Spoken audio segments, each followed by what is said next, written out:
nga wax bu simple. rek loolu la. xam nga actuellement président c'est-à-dire y a tout le Sénégal boo xam ne dañu actuellement dañuy teelu émission parce que lamb dafa nekk suñu sport dafa yitteel doomu aadama yi tey ji képp ku toog boo gisee lamb sa xol day sedd la preuve keroog bi lamb ji le 4 avril moom nit ñi dañu kontaan alors donc kon loolu mbir la moo xam ne ñëpp a ngi koy déglu parce que actuellement fi mu toll nii coow dafa am mooy li Pape Aline wax ba nga commencé Pape Aline li wax dafa rafet parce que nee na bi nga commencé vraiment communication dafa amoon ñëpp di ko rafetlu alors ku dul juum ci àddina amul ku dul juum amul néew ma yaa juum mais mun naa ne CNG peut-être ni ñu waxtaanee noonu xëy na benn erreur bi ñu leen reproché rek mooy li ñu oowul les promoteurs waxtaan ci ak ñoom xëy na loolu rek mooy erreur bi mais tey xëy na yéen itam xalaat ba ngeen xalaatoon da ngeen jàpp ne loolu mooy li gën buñ ko defee luy doxal affaire bi la maintenant comme commencé na coow di am est-ce que duñ leen woowaat ñu toogaat waxtaan ñu xam ne yow kat vraiment ci lancé boo xam ne boole voilà c'est ça. coow li pardon bon coow li xëy na fii la amee ci machin bi bon ci télé bi s'il vous plaît. mais ci biti coow li amul. xam nga dafa am loo xam ne xëy na dana doon póotum biir peut-être parce que xam nga.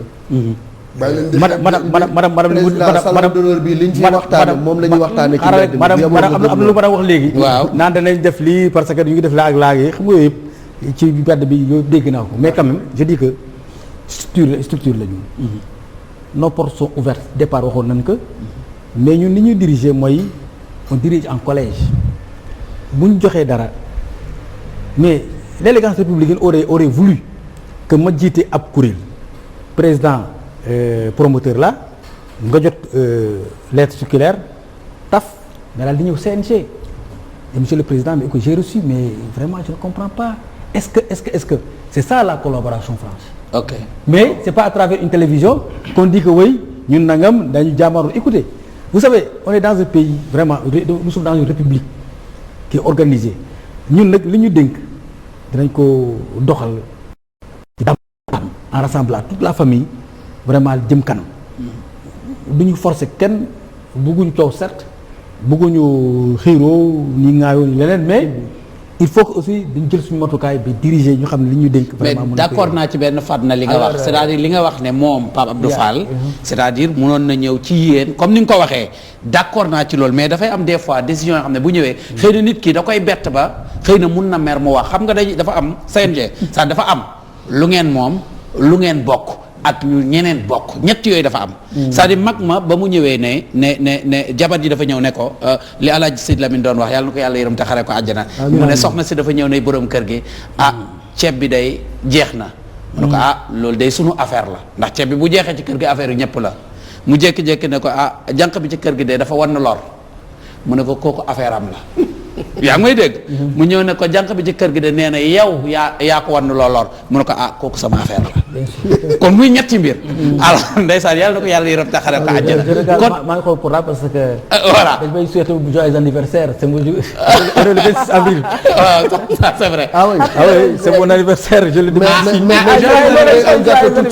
waroon nga ñu ko wax boo ñu ko waxoon ñu préparer la gâteau alors donc coow li du yéen seen affaire coow loolu sunu affaire la muy promoteur CNG amateur journaliste coow li sunu affaire la daal làmb ji la ñu bëgg mu dox voilà am blocage dana dox te comme coow jib na lu ay daal lu koy fay moo mais am na leneen waaw ma ñëw li ma ciy dolli rek mooy li ñuy wax wat gaal ak yëgoo borom kër di nga bàyyi sa bëgg-bëgg ngir déggoog sa njaboot wala nga nangu loo xam ni ngir déggoo ak ñoom la ñu ciy ñaan CNG bi rek fa tabaar fa yàlla yéen a jiite yéen ay kilifa yi bi ngeen ñëwee am fu ngeen dooree am na loo xam ne bu ngeen ci toppoon ñenn ñi wala mu am loo xamante ni ñi ngi koy topp ba tey saafara du ci am mbir mi ni ko promoteurs yi sàkkoo yéen ñi nga xam ne yéen a am dogal bi ngeen xool lu ngeen leen ci mën a fekk si promoteurs yi suñuy frère suñuy ndijaay ñoom it ñu leen ciy ñaan ci njaalbeen liñ ci bëgg ñu fexe dem toog waxtaanee ko ndax bu mu doon loo xam ni ñoom dañuy xëcc am fu ñu taxaw CNG bi am fu ñu taxaw su boobaa réeroo mën na am nanu fexe daal ba lu ñu ciy def ñu waxtaanee ko ndax nag tàkkusaan yi su bëree jeex su néewee jeex nan fexe rek lépp rafet. jërëjëf Ablaye. waaw Ndiaw a ngi wéy di dese xam ba léegi daa mel ni président l'heure est grave l'heure est grave. Même pas. lu tax même pas. ndax nu ma jàngatee léegi mbir yi. mel na ni njortoon nañ sax ne xëy na coow la woon ca CNG bu njëkk ba du nuyoo si bile yoon waaye jàpp nañ ne tàmbale naa jax-jaxi te bu ñu deful ndànk mun nañu dem sax ba dootuñu seetaan xëy na combat yi ñu xaar ci mbër yi waaye combat mun a dox ci diggante CNG ak amateurs yi. kenn ñaanu ko ak promoteurs yi Malick CNG ak promoteurs yi Pape Abdou Fall wax na ko léegi. combat du am waaw combat du fa am. combat du fa am. non. waaw Pape Abdou aussi wax na lu am solo mooy yeesalaat gi teggaat làmb mu méngoog jamono mise à jour boobu ñu bari ñu ngi ko doon xaar te nu ma gisee nga waxee du tey du suba loolu di am. non mise à jour bi ñu ngi ci. xam nga soo gisee ñu innové indi les mercredis de l'arène. Il y a ce qu'on appelle la pédagogie par l'exemple. ñun ñu dem ci bopp. ñun ñu njëkk a suubu. xam nga ñoomin kay dañ ne xuus dañ koy seetee ca ka jiitu séeréer loolu la ñuy wax xuus da ngay seet ka jiitu bu ñu amee une flaque d'eau ndox nekk fii xóot na mu wala xóotul ñu bëgg a traverser dañ seet ca ka jiitu fa ko ndox mooy toll nga xam ne ndox mi dafa toll foofu selon sama taille waaye. CNG élargi waaw. ñu innové ne les mercredis de l'arène. C'est une très belle innovation que nous saluons. alors ñu innové indi un logo. c'est dafa am xarkam léegi soo gisee nga xam lii CNG la. ok la charte graphique jiitu ci dox suñu site ñu ngi ci bientôt ngeen su ngeen soxlaate yii nii. doolu oo kii du ngeen ko oo keneen. da ngeen dugg suñu site rek ngeen xool lépp am na loolu c'est des innovations ci mission la bokk. ñu moderniser ko. alors li ñu def pour waxtaan ak nit ñi loolu suñu mission la bokk. on va bientôt faire un championnat national de lutte olympique suñu mission la bokk. waaye c'est important. c'est important. oui un peu donc on est en train de travailler. ci yeneen les règlements on va les revisiter. absolument tëggaat ko réadapter ko am ñu ngi ci yokk ñu ngi ci comment aller vers une fédération. ñu ngi commencé di jotee les bases ci suuf le temps n'est-ce pas ñu mun a le grand groupe def aussi ay ateliers dañuy dem xool waxuñu ne dem leen par force fédération dañ ne seet li naka lañ mën a def ba am fédération la réflexion elle est là ay xalaat la. réflexion ay xalaat la donc loolu il faut pas que ñu foog ne nit ñi le CNG bi ci tëgg làmb rek la non il y a autre chose am na leneen. alors boo seetloo li nga xam ne moom la ñuy def arène nationale xam nga ma njëkk nit ñi doxoon ne arène nationale te mu faa tëgg làmb ba dafa du mooyu nit ñi du fa dem. mais le 4 avril weddi na loolu. le 4 avril weddi na ko. mais pourquoi parce que nous avons dit que arène nationale tabax nañ ko 32 milliards et merci encore à l'état sénégalais. L'État sénégalais ou l'État chinois? État sénégalais. L'État sénégalais moom kii. C'est pas les Chinois, c'est pas une coopération chinoise. C'est une coopération sino-sénégalaise. D'accord. Encore merci j'apporte la précision. C'est l'occasion. Tout ce que un État dans sa coopération def ba am ko. État moo ko moom. D'accord. Ça c'est on dit l'État. loolu mooy dëgg mais nit ñi dañu naan ñee la ak ne non c'est l'État sénégalais. 32 milliards yi monsieur Sène kan moo ko génnee État du Sénégal wala les Chinois loolu laa bëgg a xam. li ñu wax ci ak travail bi ko génnee État du Sénégal mu am coopération réalisée arène nationale. donc ça c'est comme ça qu'il faut prendre ça comme ça. question mais tontu woo ma de tontu woo ma de. monsieur Sène vous m'avez pas répondu. il faut que sénégalais yi xam. xaalis bi fan la jógee wax bi ñaar la. waaw 32 milliards yooyu. waaw. kan moo ko joxe. chinois yee ko joxe ci coopération.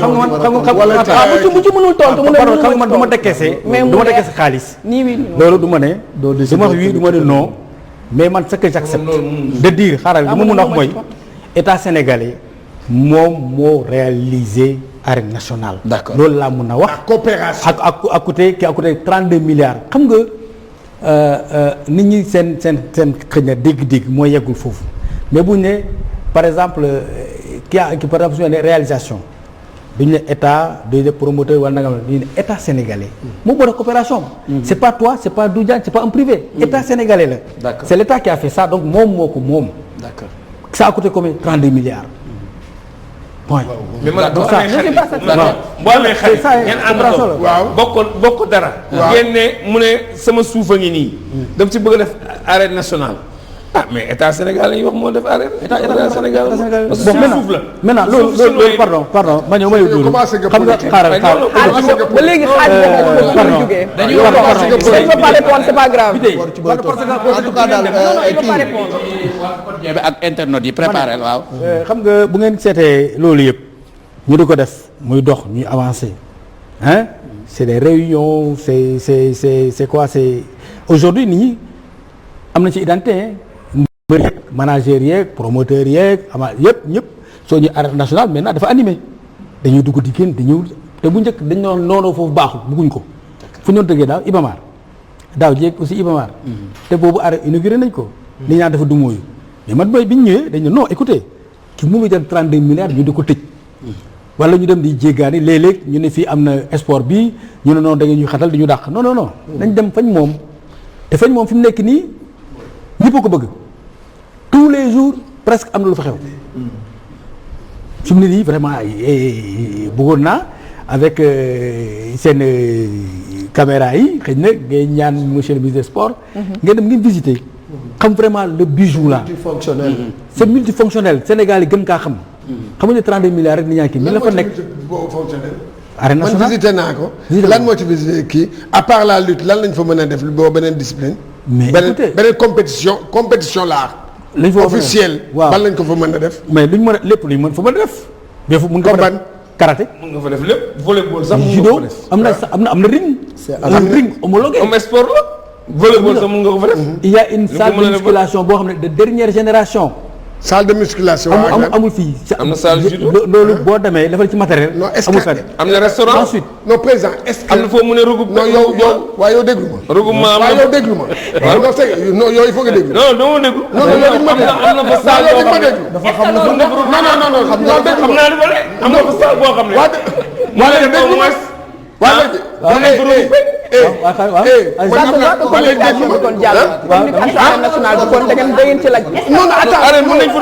non d'accord yow il faut nga déglu ma nag dama ne. non fi mu nekk nii multifonctionnel. mun nga wax multifonctionnel mais xam nga lan mooy multifonctionnel tey jii. comme salle de judo boobu man dugg naa fa. boobu mun nañ ko transformer sax mooy boobu am kii bi ring bi. mais boobu fukki nit rek ñoo ko mën a toog seetaan man waxuma loolu de. man li may wax xam nga mooy lan. mooy loo xam ne tey jii bu amee boxe mu am au moins 10 000 personnes. boxe est-ce que loolu am na fa mënu ko. lu tax mënu ko. mais xanaa arène bi. arène waaw dama ne arène bi xanaa arène bi ngay adapté rek waaw. non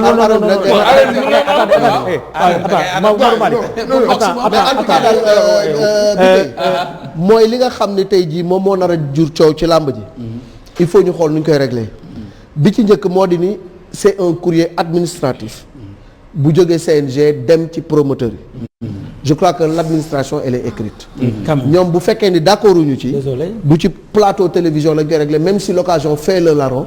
la procédure normale mooy ñu bindaat CNG wax ni ñun d'accorduñ ci lii def ay contre-proposition pour ñi mën ci sukkandiku réuniraat pour revoir les décisions. ou bien le CNG woote waat ndaje. ñu toog waxtaan ak les structures pour harmoniser. parce que fi mu nekk ni conflit soxlawuñu ko te solution de sortie de crise am na mooy ñii bind nañu na ñuy bind tontu leen wala ñii woo leen ñu toog waxtaan régler problème bi parce que làmb soxlawul problème. d'accord Pape Alé avant may dem ci Salma benn ci kii li ma ci bëgg a dolli rek wax naa lu numéro 5 waaye gën ci leeral à l'avenir muy CNG muy fédération muy leneen lu ñuy defar kilifa yi nañu fexe ba ñeen ciy jox ndombo tànk buñ ko cumuler ak yeneen fonction yu bokk ci làmb maanaam nañu leen consulter su dekkee man promoteur la wala reporter la moo ma gënal ma ne ci bu dee CNG moo ma gënal ñu copté ma ci mais bu fekkente ni yaa ngi boole fonction yu bari dina indi réeroo ndax am na promoteur boo xam ni dafa ma message mu ne circulaire bi moom laataa muy génn xamoon na li ci nekk kon loolu muy loo xam ni war nañ ci def jàngat circulaire bi laataa muy génn ñoom xamoon nañu li ci ne kon foofu day loo xam ni kon seen communication liggéeyaat leen ci ponk boobu du da tax réeroo du am beneen bi ci des président ñi ngi rafetlu arène nationale ñun ñëpp doon na suñu moomeel ba pare dañ koy wax na ñibbi ci fi nu moom ak it nit ku ñu rawatina sénégalais fi mu miin la xam mais réew mi bari na it loo xamante ni lu ñu wax ñu ne mbas mi moo tax mënuñu def lii wala mbas mi moo nu gàllankoor ci lii Iba Mar dafa amoon lu taxoon ñu tëj ko ndax it fi nu toll mbas mi warul mën a tax ñu boole Iba Mar ak arène nationale leeral ñëpp ni dañ koy sauver année bi ginnaaw Covid bu jeexee ñu ñibbiwaat fële. pour que ñu jóge arène nationale dem feneen. ñu tëgg fii di tëgg fële fexe nu muy gën a yaatoo journée yi di tas maanaam benn samedi ñu mën ci am ñeenti làmb. dimanche naka noonu. bu nekkee ne bëre dóor pour bëre dóor bi su mu nekk nii arène nationale lañ jëmagum. bëre simple bi mu ngi am Adrien Senghor mu ngi am aussi terrain gaal gi chaque dimanche. ñaa ñu ngi ubbi ensuite aussi y a daaw bi yóbbi avant ñuy tëj ne ñaa ngi doon dem arène nationale dem fële bari ñi aussi. def des fois bëre. donc mais fi mu ne nii xam nga li charmé promoteur yi fi li charmé sénégalais mooy arène nationale. te ñun loolu lañ bëggoon. que ni ñu dem ba bëgg ko. jox bopp arène nationale di fa dem. d'accord te vraiment loolu place am nañ ko foofu mooy suñu place. voilà foofu mooy seen place ni ku nekk na dem dans son milieu naturel. jeex na li mu doon wax léegi rek bon promoteur yi et tout ça il a dit il a recadré la elle est écrite. Je reçois des messages aussi des promoteurs nous sommes d'accord avec la décision xam nga c'est pour dire que c'est extraordinaire. président yaa ngi indi coow de. doo ma may man ma laa avant ñuy dem fële. waaw président waaw xam naa ne ci loolu. comme ni ma gi nga man li Malick Thiandoum wax rek. loolu laay moom laay àndal. waxtaan dafa am solo. dégg nañu waxtaan rek on est ouvert. voilà ba gi waa léegi xam nga man beneen affaire dafa am man tamit ñu ngi may sonal ci benn affaire boo xam ne mu ngi am. moom mooy. maanaam âge yu dégg nga ko dindi ngeen ko 45 ans la woon dindi ngeen ko mais est-ce que bi ngeen di jël décision boobu est-ce que. mais Gomis lii doo bàyyi ju dem fee beneen ponk la ñu dugg ci beneen ponk. bu gën a neex ñu yaatal ko mu bañ koo cof. damay bañ mu cofal la tor du ma ko jof parce que yow continue. waaw continue non pour ñu éviter li am nii. ci 1 million yii. ndax loolu toog ngeen maanaam waxtaan ko. boo xool et puis sur le plan médical est-ce que am ngeen avis parce que xam nga tey jii tamit xam nga affaire de xam nga sport de combat la sport de combat bokkul ak football ay nangam. même football sax 40 ans presque rare na basket 40 ans rare na mais lii sport de combat la ay dóorante 45 ans ngeen bàyyi ko ba sell moom kii est-ce que loolu. xalaat Gomis xam nga CNG dañoo def seen dogal wax ne promoteur yi lii lay am. man sama dogal laay def bala mu laa ton damaa dem fay ñëw sama dogal laa def ma nit. am na ci droit waaw. donc kon léegi noonu la man léegi damaa diisoowul. ma ne jëlal sa émission dafa la neex. voilà Salma waxal. aja parce que internet yi dañ leen yàkkamte léegi dëgg à la une d'abord. ñu commencé à la une de Walf Quotidien.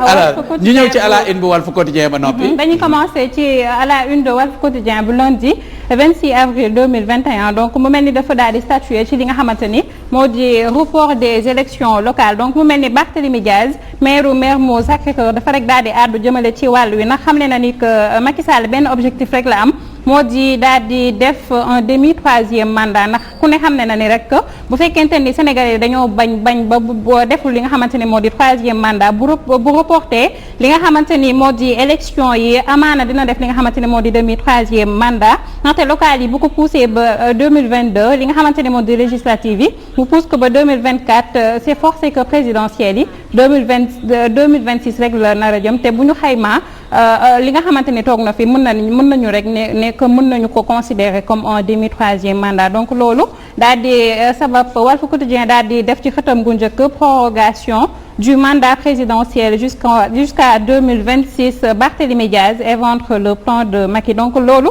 nekk ci benn xët bu nga xamante ni mën nañu ko nemmeeku ci Walf Quotidien waaye nag yemu ci ndax daal dinay dikk yi ci drame bi nga xamante ni am na foofee ca Linguère mu mel ni bi tey 4 bébés dañoo daal di ñàkk ci seen bakken foofee ca Linguère gannaaw benn incendie bu doy waar bu nga xamante ni dañ ko nemmeeku ci foofee nga xamante ni moo di Linguère ndaxte loolee mu ngi am ci benn hôpital bu ñuy woowee Mame Magatte Lô de Linguère donc mu mel ni 4 bébés yooyee dañ leen fekk ci service pédiatrie de l'établissement sanitaire ñu daal di ñàkk seen bakken waaye nag du ñoom kese ñoo ci loru ndax am na yeneen bébé yu nga xamante ne jamono ji jëlee nañ ci ay gaañu waaye nag li nga xamante ni moo di thèse bi administration bu hôpital boobee joxe moo di ab court-circuit bu nga xamante ni moo waral nag jiya joojee waaye nag nee nañu ko dinañu def benn synthèse bu gën a yaatu ngir joxe information ñeel incendie boobee donc Walf Quotidien mën nañu ne yamu ci ndax daal dina dikkaat ci li nga xamante ni moo di bras de fer bi nga xamante ni moo am foofee ca Tchad gannaaw ba nga xamante ni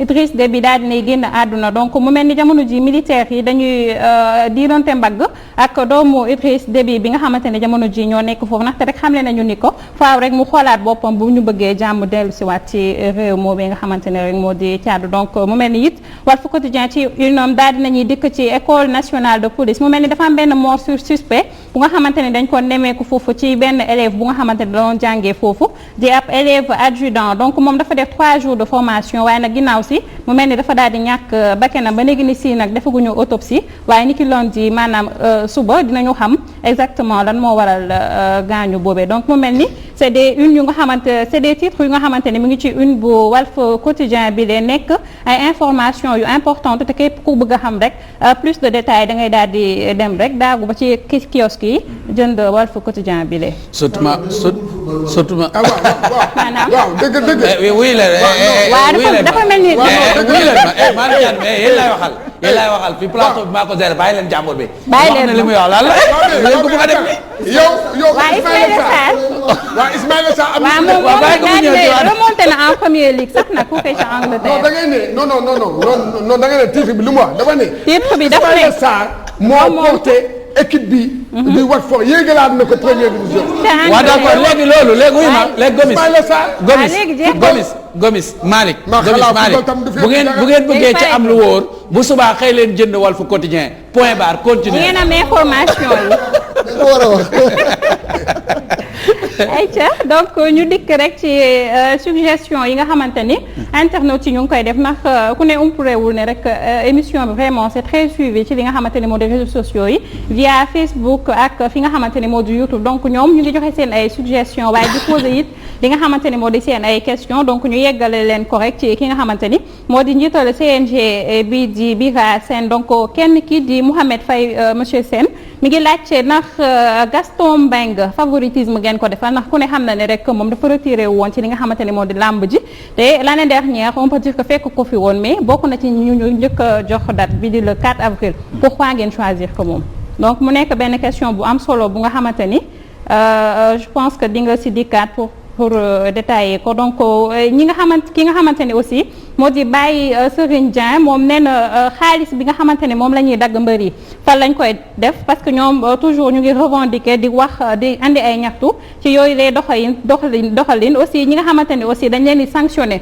pourquoi ñuy retirer xaalis ci directement ci mbër yi pourquoi duñuy sanctionner parfois ñi nga xamante ne ñoo di promoteur de lutte donc ndax ñoom it ci làmb ji la ñu bokk mu nekk benn question bi tey ñu wéy wala. waaw ñëwal yeneen 2 questions rek. ayca donc mu mel ni kii it la muy xamle moo di dañu seetlu ni que jamono yi yëpp làmb ji dafa bëgg ay nul est-ce que duñu yokkaat li nga xamante ni moo di temps de lutte bi pour mën a permettre ñi nga xamante ni ñoo di mbër yi ku ci nekk rek daal di wane sa mënin ngir làmb ji gën a mucc ayib donc mu ne mel ni nekk na autant de questions yu nga xamante ne ñoom posé nañ ko xëy na nag dañ doon suivre débat bi. c'est très intéressant moo tax posé wuñu question yu bëri mais. bu ñu mënee am réponse kii dina am solo. d'accord kon Bira dégg nga bi ci njëkk mooy Gaston. nee nañ ndax dafa mel ni yéen da ngeen a xaw a jéng jàppale ko ndax jóge woon na ci làmb tey moom ngeen njëkk a jox date. maa ngi gërëm internet yooyu ci seen question yi ñu posé ndax day baax ñu leeral maa ngi nuyu Gaston Mbengue Gaston kenn favorisé wu ko Gaston yàgg na bëgg date yàgg na bind ci seen journaux yi ne man le 4 laa bëgg a tëgg amaguma date waaye maa ngi bëgg naa tëgg le 4 yàgg na ko wax man liir naa ko ay yoon ci journaux yi mu bind demandé date am na ko xam ne daawul amoon date 4 avril 2020 ñu oo promoteur yëpp ñu toog ñu ne pour joxe date yi mu am koo xam ne nee na waaw mais le 4 bi nangam wax ci waaw am production. promoteur yëpp toog. kooku mu ne man maa laajoon date 4 avril bu daaw. waaye jox naa ko père Gaston mi toog. loolu leer na. bàyyi naa date bi. loolu leer na naññ. promoteur yëpp toog te pourtant ba mu amee le lendemain am na ku ñëw bind di laaj 4 avril. te mu ngi toogoon foofu. ah bon. waaye un peu. kon ana favoritisme ba. d'accord jàllal ci beneen question. boobu leer na boobu leer na. waaw mbër yi ngeen di dagg. te ma wax aussi que ne Gaston boobu léegi aussi mu ngi uraat date mu ngi uraat date de xam nga mu ngi ay comme moom. mu ngi uraat date. day ñëw mais amagul dara. d'accord il faut que ça soit très clair ndax Gaston est un conseiller amul benn date mais mu ngi dox di ñëw CNG di laajte et cetera mais ñu ne ko pare guñ saa bu ñu paree li ñuy jox ñëpp la ñëpp di yëgandoo. jàpp na fi le 25 juin pour. mais date amagul date. amagul date officiellement mu ngi ñaan bind na mu ngi ñaan date quand même bëgg na date. mais mu ngi ñëw di gëstu mais amul benn date officiellement il n'a pas de date. mbër yi ngeen di dagg. mbër yi ñuy dagg. xaalis boobu fan lay jëm. c'est une vieille question. boobu nekkoon sa question. boobu nekkoon sama question nag ñu lay tàgg sama la. gars yi nangu ko ah. nangu nañ ko may bon. loolu laa doon bañ loolu sama. xam nga mais boobu moom c'est l'occasion tey mu leeral ko. comme nee na day dox ci transparence ak moderniser. xaalis boobu bëgg naa nga moom fa la ko dugal. xam nga. président nag tey am na problème parce que gars yëpp yàkkamti nañ. question boobu dama ko xaar. non ma ne aw problème parce que. def naa 17 ans. yor CRG Kaolack président CRG. 10 ans yor président CDG Kaolack. kon am naa 26 ans. d'accord yoo xam ne mooy diriger. question yi yàgg na. mais li may rëccu rek mooy ci lutte ngay gis ñu laaj ne pénalité fu mu jëm ci sport yëpp am na pénalité. am na pénalité. ay milliards sax ci sport yi. mais personne ne pose la question là. te du laaj ci fu milliards yooyu jëm. xam nga li ma wax. Thiandou xam na ko yéen ñi xam ngeen ko. mais lutte ñu ne fu mu jëm. le CNG est une structure d'exception comité la. war na fonctionner. war na fonctionner. pourquoi laajuñ ne njëgu licence fu mu jëm. ak leneen mais le CNG c'est un comité national qui doit fonctionner. mais pourtant nit ñi barke démb mercredi passé lañ ñëw Kaolack def kii mission. fu jëlee xaalis boobu. léegi suy fonctionner président si xaalis mbër yi ngeen ko war a. pas xaalis mbër yi non c'est pas du xaalis mbër yi. bu ñu xasee def pénalité ba daggoo xam mbër moomatu ko. xam nga mënu leen wax léegi ne day leen defee nii ñu ne lii su amee pénalité yéen a posé léegi ne est-ce que mënuñ teg ne bu beneen ne ñu daan bëri lii wala bu ñu tegee lii nangam bu temps bi jeexee et cetera. léegi wax ngeen ko fi léegi. bon mais boo ko daggee la nga dagg am na loo xam ne sax boo ko daggee. lu dem ci COSI CNG bi rek am na yoo xam yenn dagg yoo xam ne promoteur sax dañ koy delloo am na dagg day dem ci keesi promoteur bi. ci yan cas la ñuy delloo promoteur bi. par exemple surplus de comment ça s'appelle d'accompagnateur. bër mi ñëw ñu may ko 10 personnes ñu dugal 30 par exemple. ok xam ne xam nga loolu bii. loolu ci kii bi la jëm noonu mais pénalité yi nga xam ne am na ci combat bi loolu day dem ci CNG. muy avertissement yeeg yooyu yëpp. par exemple. yooyu day dem ci CNG et puis noonu la war a demee aussi. xam nga léeg-léeg ñu def ne way équipe bii def na lii faute bi ñu sanctionné ko lii. suspendre nañ ko alamaan ko nangam kenn du laaj fan la xaalis bu jëm.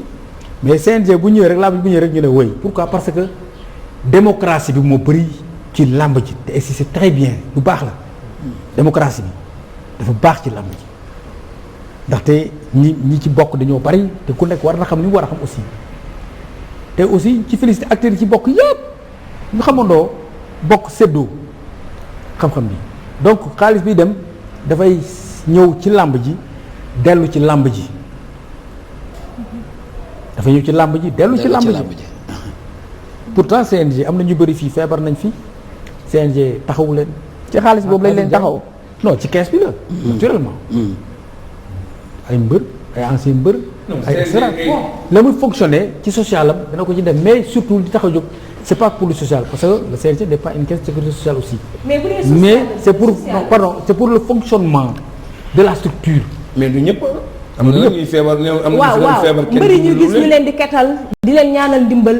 et tout ñoom tamit. waaw surtout anciens lutteurs yi. waaw mais te gisuñu seen bopp vraiment. non attends xam nga. naka kii naka dajul réew. dajul suuf. xalangu dajul suuf merci. loolu demee mais en réalité fii dimbali CNG dimbali fu ñu bëree bëri. d'accord ñu bëri. CNG aussi ci fonctionnement am génn ci xaalis bi def ko ci parce que CNG dafay fonctionner structure bi fonctionner la day fonctionner dëgg am na yoo xam ne xëy na du mu wax fii mais day fonctionner fonctionnement il est lourd mais yooyu noonu xaalis la mais bi gën a kawe ci fédéral mondial mais li mu am ci xaalis mais fu mu ko jëlee ci am na yoo xam ne foofu lay jógee certainement mais ñun li ñu concerné mooy làmb ji mënul dem te du am sanction nag bu amee structure dirigeante bi pour la plupart moom moo ko moom. d'accord alors maintenant fa mu jëm xëy na tontu naa ni ci télé bi sax waru woon tontu ci question mais day mel ne dañuy nëbb dara. mais man autorité bi moom waroon poser question boobu mu tontu ko. d'accord continuer ci beneen question bi mu ne.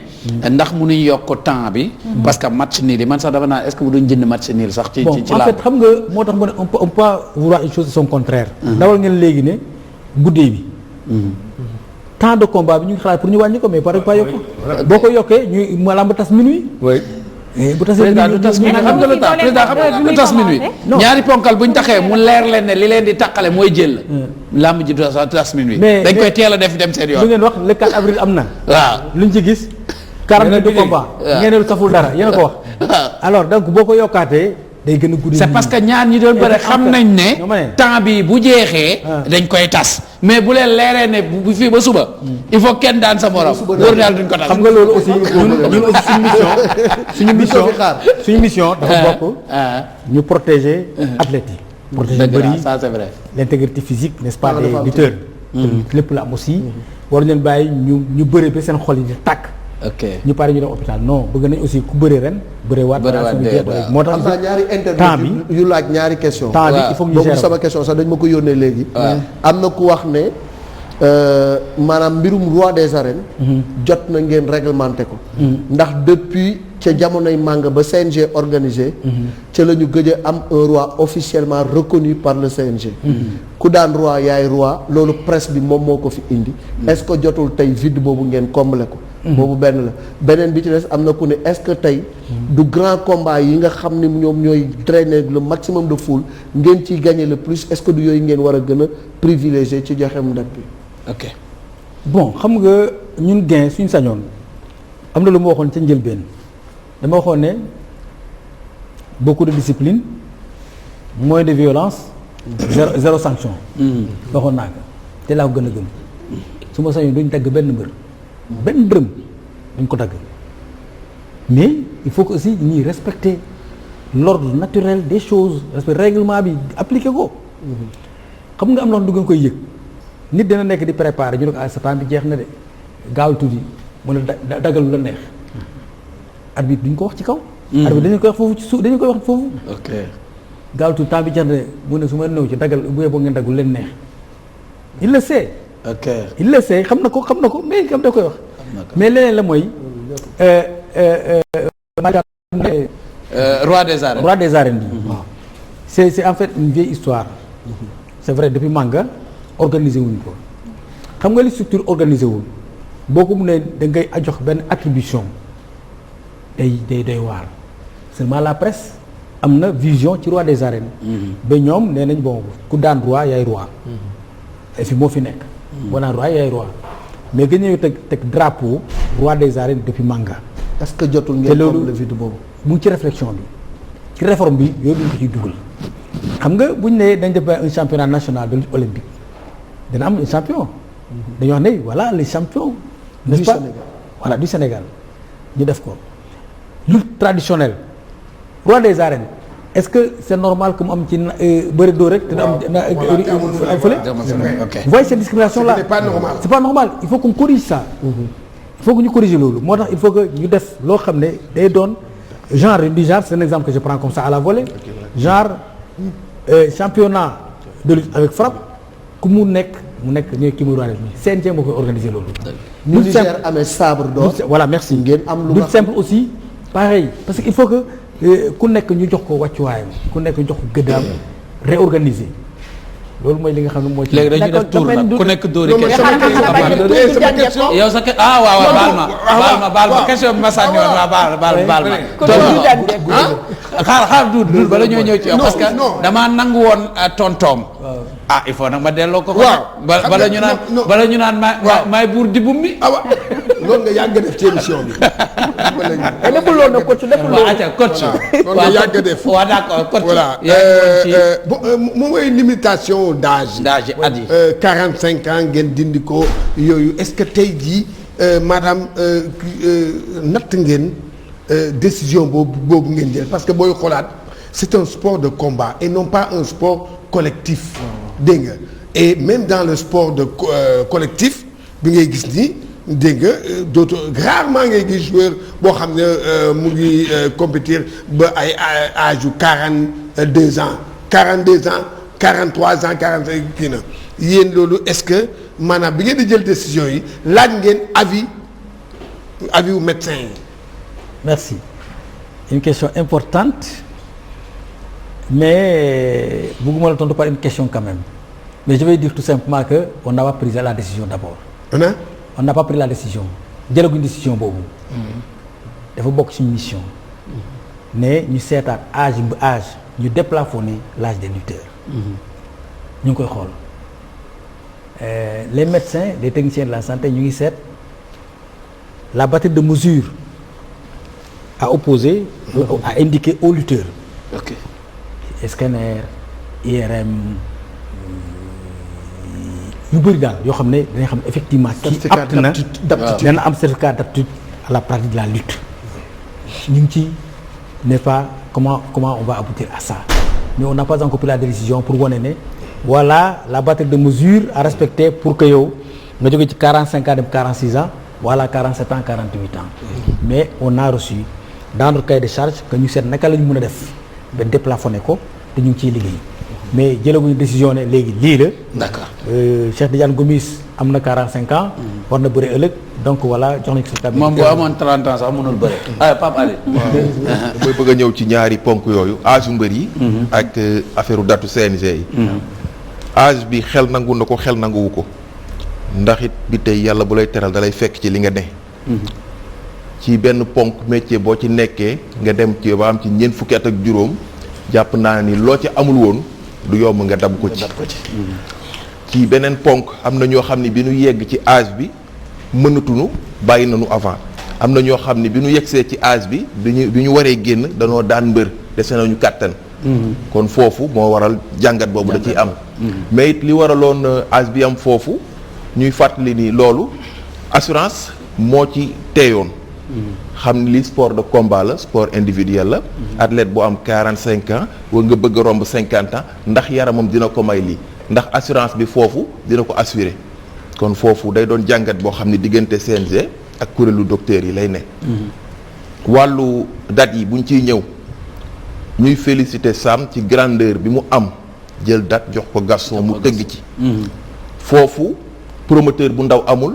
mbër mu ndaw amul ndax jàmbaar amul ku yàlla jàppale moo fi ne am na mbër yu ndaw yoo xam ne door nañu ci bés bu ndaw làmb dem ba nu bëre ci journée boo xam ne ñoo bëre grand combat bi am na promoteur yoo xam ne tëgg nañu journée bu ndaw làmb dem ba nu tëgg affiche boo xam ne bokk na ci affiche yi gën a mag kon liñ ci war a jàng mooy xeebaluñu kenn bésam waaye làmb dafa amoon fu mu toll ginnaaw bi am lu ci sooxe ñun ñëpp ñu nangu ko ngir ñu jëmmalaat ko it dina ci baax bés yi nga xamante ni dafa bokk ci réew mi di ay bésu taarix premier jour de l'an 4 avril lu ci mel ni kon fin d'année wala yeneen bés yu ñu ci mën a boole ñuy fexe di ci tëgg yenn grande journée yi dina valoriser làmb foofu ñu ciy ñaan promoteurs yi appel ñu dimbalante ci seen biir di ci lancer rek benn message li Bira wax sànq ne dañu jox Gaston le 4 am ku ci dëggal demande dama sama benn xarit dafay liggéey ci wàllu marketing ci benn société bu mag dafa ma seen ni Pape Aline ma ni ko naa mu ne ma seen làmb ji sponsoring day gën di naax saay ndax promoteurs yi dañ ci dese booloo. ok dafay mel ni yow mi gérer marketing yow bi tey nga dil ma cahier de charge boo xam ne budget sponsoring 400 millions moo ci de ñu accordé la 200. bi tey ñëw laaj la 100 millions. proposé la. proposition boo xam ni mooy lële. nu ma la ko mën a waxee Ablaye bopp ñëw indil la projet 50 millions. mais société bi day am marketing. ak plan boo xamante ni ci la ñu koy gérer. ñoom bu déwénee ñooy teg 50 millions ne budget sponsoring pour làmb ji. buñ ko réussir promoteurs yi jël ko. déwén ñu wàññi indi 40 wala 30 millions. kon foofu itam ñu leen di ñaan ñu gën a déggoo seen biir. gën a booloo rek xam ni sànqalañ bu booloo wat weer. ça c'est vrai Abdoulaye. waaw dama gis ne lay jur lamb ci Dakar. ba arène bi di riir yenn saa ca dëkk ba lay bawoo. kii cosaanam di baasul. te gis nañ ne dëkkaat yi foo dem ñu ngi dundal lamb di bëre simple ndax CNG mu ngi leen di bàyyi xel ci innovation yi. c'est vrai foo dem am na structure boo xamante c'est local teewal fa CNG mais yenn saa yi day faral di bari coow ci wàllu organisation ci wàllu arbitrage ak yooyu loolu itamit ndax yéen a ngi ci bàyyi xel beneen bi mooy wax nga léegi lutte maanaam olympique yéen a ngi ciy xalaat am nañu équipe olympique boo xamante ne day faral di jongante au niveau de l'Afrique di jël ay raaya boobu ba léegi gis nañ ne tamit ne xëy na géej nañoo dégg communication bu jëm ci loolu CNG lu ñu ci mun a xibaar ci ñoom fu ñu toll ci ay compétition rawatina ni arène bi bindoo atum ren ji ndax xalaat ngeen naataange am ndax jóge nañu ci mbas mi xëy na sax looloo tax Pape Abdou Fall di teel a ñaxtu ci caution 1 million yi xëy na mënoon nañ ko démb tey mbas mi mbas na leen ndax du ngeen ko sóor. Merci Adama. Merci pour la rhétorique. En vérité lutte olympique effectivement communication bi des na moo tax ba ren monsieur le ministre Matar Ba xalaat ne lutte olympique fi mu toll du place pour Sénégal war na jëm kanam. ci comité bi mu def fa une vice-présidente chargée de la lutte olympique. pour rek ñu jëmmal ko. taxawal ko vraiment rafetal ko et aussi développer ko muy une championne vraiment d'Afrique cinquième mondial muy madame Isabelle Samb brave dame moom la ko dénk vraiment alors mu mérite ko aussi ren ñun on est qualifié déjà pour les JO de Tokyo 2020 bi am si en septembre prochain Adama Diatta qualifié am na qualification olympique am donc loolu vraiment lu mu soxo vraiment am nañ qualification olympique déjà xem nañ ko nag parce que bëggoon nañu ñu am ñu bëree mais nag comme loolu yàlla dogal on s'en glorifie waaw la lutte ne sera pas absente n'est-ce pas au JO de Tokyo inchallah donc loolu am na si lutte simple ñi nekk est-ce que foofu mën naa ci kii. non lutte simple bi dama bëgg nga tontu ci waaw ci lutte simple. lutte simple bi maa gërëm Adama ba mu tuddee lutte simple. lutte simple c'est le vivier. c'est le vivier de la lutte sénégalaise lutte simple.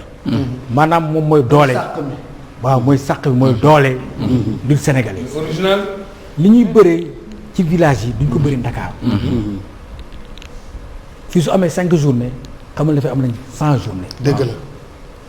boo demee nga région de Kaolack Thiès Fatick Diourbel presque tous les villages ñu ngi tëgg tous les week-ends temps yële bàyyi xel bi am na ñu bëggoon tëgg ci arrondissement Toubacouta bi ñu ne bàyyi nañ rek samedi ba ñooñu dañuy tëgg autorité de ñu jotuñu këyit xam nga monsieur le ministre Matar Ba dafa il est prompt dans l'administration rapidement mu génne benn lettre circulaire parce que ñu leen ko dañu ko leen tey le lendemain bi ñu tëgg làmb ñooñu gën a yàkkamti fuuf. ma leen gën a sant ils sont très disciplinés. ba pare président bi mën a ci yokkal moo di ñoom seen làmb boobu. tabax nañ ci école. tabax nañ ci jàkka tabax nañ ci dispensaire. fa la jëlee social rek a tax. social rek moo tax ñuy organiser ci dëkk yi. bokkul ak fii. fii Cheikh Tidiane Gomis moo am xaalisam tëgg làmbam tuddee ko Dudiane Diecko Malick Diagne sponsorisé ko mu jox ko mu dugal ci poosam. dem dugal këram. ci village yi foofu la nekkee un véritable facteur de développement. tout à fait bon ñu toog ñu réunion ne dañuy tabax suñu école bi nañ tëgg làmb. foofu ci village yi. nañ tabax église. nañ tabax jumaa ji nañ tabax école bi nañ jënd. fourniture pour école yi. nañ jënd horaire pour xale mu yóbbu xale ñu jàngi. village yi loolu la moo soxal nekkul pour. dugal ci poche beneen nit. waaw mais c'est pour la communauté. loolu foofu vraiment ñu leen delloo njukkal. lamb moom foofu te lamb jooju mooy tax ba ña dëkk ca dëkk ba da leen jaral chaque année ñu jógee France Paris France Allemagne fu nekk. ñëw seetaan si suñu làmb dëkk bi. même président day feeñ ci wàllu éducation ci gouvernement scolaire yi. Fosco yi. mënul dem ba jeex te amul mbapat. non te loolu day dundal làmb. ñun ñii gàtt bëri nañu récréation. merci. waaw récréation. mais yow maa la daan récréation dugg ci combat mbëru récréation man bëri naa IAS ba final ñu waaw non d'accord naa yow waaye bëri. yow kii waxu la jël bi ma ko mës a daan waxu la ko nett la waaw xam nga donc là làmb ji. ñu ngi koy appuyer bu baax ci région yi. am nañ fa ay répondants mais ku ñu oo ne problème bi lay am rek ñu ko tànk dañ ci taxaw tembe rek la ko mu dem parce que dafa xam nga làmb dafa nekk un facteur de stabilité de stabiliser lu bare. tout à fait waaw. dans nos villages là ngeen di kile moo tax maa ngi doon tooñ waa presse bi ma ne su ngeen dematee couverture ci làmb yi ne faites pas que du sport ñun on est une discipline sportive mais on ne fait pas que du sport. La lutte fait du sport. de la tradition et de la culture. d'accord là vraiment il faut que ngeen di ci d'accord Salma parce que damay def tour bi pour ñëw damay ñëw parce que temps bi jeex na. Salma monsieur Sène bu mu nee ñëw rek ci rapport yi nga xamante ne CNG moom la am ak arbitre yi nga xam ne ñoo nekk ci lutte yi parce que quoi que l'on puisse dire gisoon nañ yenn problème yu ñenn ñi amoon yu ci mel ni Sitor ba ñu radié woon leen par la suite ñu gracier leen jamono ji lan moo nekk seen rapport. d'excellent rapport. un très bon rapport. alors xam nga arbitre yi nekkuñu ñoo xam ne ay gan lañu wala ñu nekk wala ba ñu nekk CNG nekk fii arbitre dañoo bokk ci CNG moom la ñu ooyee la CCA la commission centrale des arbitres si tontu mooy seen président commission nag boo ko déggee mooy am na njiit am na ñeneen ñu bokk arbitre ci CNG lañ bokk xëy na amoon na yu amoon daaw wala daaw jéeg mais yooyu yëpp passé na dépassé. mais est-ce que yéen a ngi bàyyi seen xel seen condition de travail. ah mais bien sûr vraiment bàyyi nañ si xel. am na loo xam ne xëy na duñ ko wax fii mais vraiment ñu ngi liggéey en harmonie. koppar yi am na léegi maanaam yéen a ngi xool ci wàllu payoor gi ci ñoom. parce que bàyyi leen koppar yi ngeen di tudd. déedéet parce que tamit ñoom. ci danger lañ nekk en tout cas noonu nekkuñ ci danger. xam nga la tax man na ci danger lañ nekk on a sécurisé. assuré nañ ñëpp léegi. te loolu moo fondamental quand même. ñaata la ñuy fay payoor bi seet nañ ko ba seet xam nga payoor amu fa sax. boobu dañuy seet rek am ndàmpaay moo am. mais yokk ngeen ko règlement bi loolu la demee. alors dañ leen ndàmpaay bi aussi vraiment soigné nañ ko. ba fi nga nii vraiment nit ñi kenn merul. alhamdulilah voilà vraiment te loolu moo ci am solo. alhamdulilah alors te ñu ngi liggéey ànd ak Coro dañuy ñëw ci Doudou. ñaari laaj rek laay poser président. mooy léegi nii yaa ngi wax ne Gaston amagul combat. te dañu bëgg a gis waa kay non amagul date kon li ñu gis mu ficelé ko entre Bombardier ak Balla Gaye kon amagul date ci combat boobu. moom wax na le 26 juin la koy. non amagul date officiellement amagul date maanaam CNG. joxul kon mu leer ci bopp supporter yi autorisé wuñ non pardon xam nga naka lay demee gis nga tant que ñëw ba CNG nga régulariser sa combat ñu jox la date amagoo date mais ku nekk am na sañ-sañ ne man date bi laa bëgg a tëgg. ku nekk. ñi fi nekk yëpp combat yu mag yi nga dégg yëpp. noonu la demee. combat yu mag yi nga dégg yëpp. bu Gaston bu keneen bu si def. da ngay jàpp sa date rek bàyyi beneen bi mooy comme lutte simple bi ñu doon wax. ci dëkk dëkkaat yi. ci biir village yi gis nañ ne des fois.